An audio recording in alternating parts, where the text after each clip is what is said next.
बघा या ठिकाणी आज आमच्या अनिल साहेबांनी या ठिकाणी मालवणी महोत्सव भरवलाय. आगरी मालवणी कोळी म्हणजे कोकणातल्या सगळ्या इथे वस्तू मिळणार.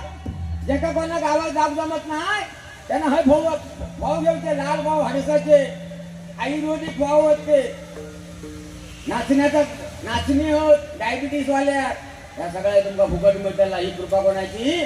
आमच्या अनिल साहेबांची. म्हणून बघा गावाला काय मिळतं, गावाचा काय पिकता तर ह्या मालवणी जत्रेत विकला जाता. असा चालायचा आमच्या त्या दिवशी.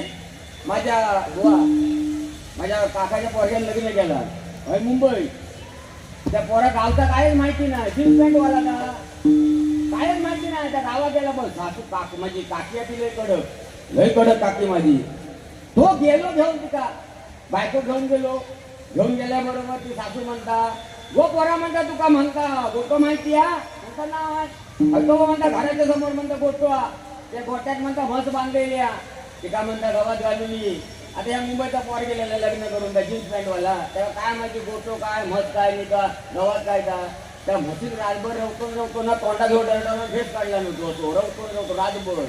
ही पोर गेली गोट्याच्या दारात बघताचा तोंडात फेस म्हणून पाठी ही पुन्हा घरात सासू विचारता सुन बाय म्हशीत म्हणता गावात घातलं म्हणता नाही का ती म्हणता अजून ब्रश करता.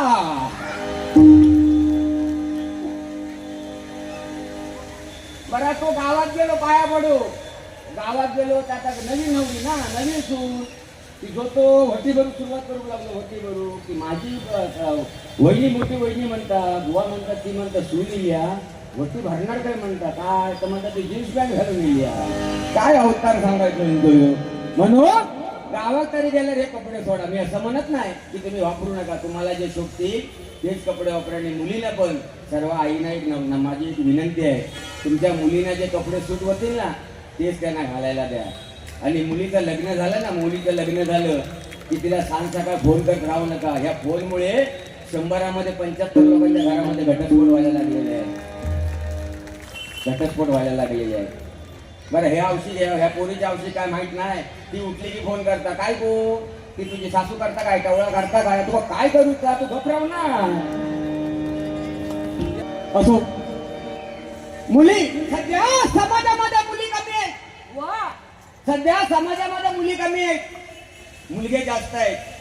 कारण याला कारणीभूत आपण भारत देशामध्ये काय म्हणत होते मुली समाजामध्ये मुली कमी आहेत.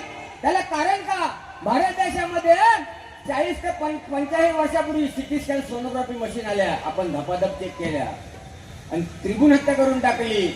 मुलगी नको वंशाला दिवावो वंशाची रेंज जाय दिली तरी पोरगी कोण देत नाही. 45 वर्षात दिवो झालो.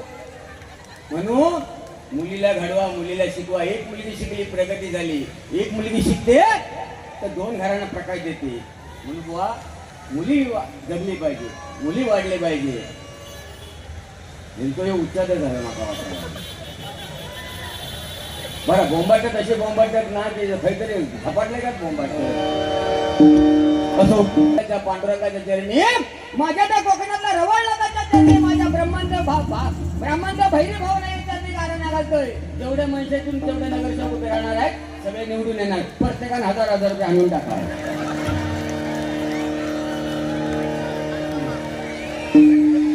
आणि आता मध्ये गावी गेलो होतो परवाच्या रोज. मला सांगत होते पेडणेकर बुवा गावातला सरपंचाचा इलेक्शन आहे फॉर्म भर. तर म्हटलं अजिबात नको रे. म्हटलं का अरे म्हटलं 1 वर्ष फॉर्म भरायचं उद्या गावाचे 4 वर्ष दुश्मनी करून घ्यायची. कोणाच्या बापाने म्हटलं शिकवला ना मग म्हणतात पेडणेकर बुवा निघाल म्हणजे पोटात शाही लावते ह्या आतमध्ये. तर ती काय लोक नाव चेक करीत मी पोटात शाही लावली. पहिले सकाळचे म्हणजे सकाळी मतदान करणारे 1800 पट्टो 9 तरुण मित्र मंडळ फॉर्मल घालून. त्याच्यानंतर महिला वर्ग दुपारी आणि 2:30च्या नंतर कोण इथे मतदान करू जातं. काळी 4च्या पाट्यातले काळी 4 वाले सगळे जातात. तो एक वाईलो त्याच्या पोटात शाई लावली त्या मशीनकडे जाऊन असं ढुलत ठेवलं होतो. तो इलेक्शन कमिशनर होतो ना तो विचारता साहेब तुम्हाला काही समजत नाही का तुमचा काय प्रॉब्लेम आहे का. नाही माझा प्रॉब्लेम म्हणला माझा तसं काय नाही आपण म्हणता रात्री खायच्या पक्षाची तू यायला ना तीच म्हणता मला आठवत नाही यार.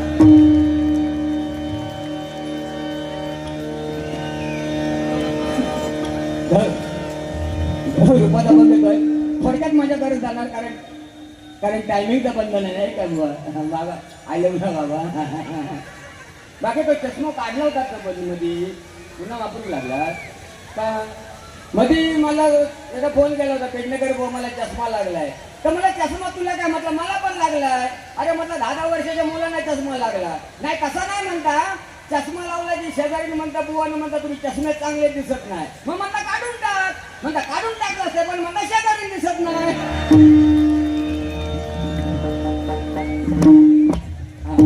काय आमचे बरे मित्र या ठिकाणी बसलेले आहेत.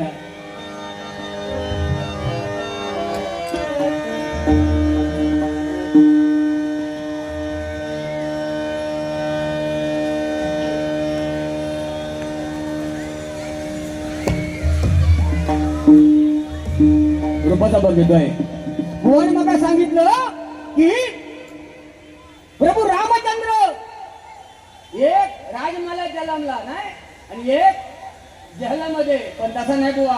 प्रभू रामचंद्राचा जन्म झाला झाडाला पाली फुटली. प्रभू रामचंद्राचा जन्म झाला झाडाला पाली फुटली. श्रीकृष्ण जन्म झाला यमुनेचं पाणी पाहायला स्पर्श करून धावू लागलं. श्रीकृष्ण जन्म झाला यमुनेचं पाणी पाहायला स्पर्श करून धावू लागलं. दुर्योधनाचा जन्म झाला रक्ताचा पाऊस पडला. दुर्योधनाचा जन्म झाला रक्ताचा पाऊस पडला आणि आमच्या सावंतभावांचा जन्म झाला भर पावसाळ्यात पाऊस निघून गेला.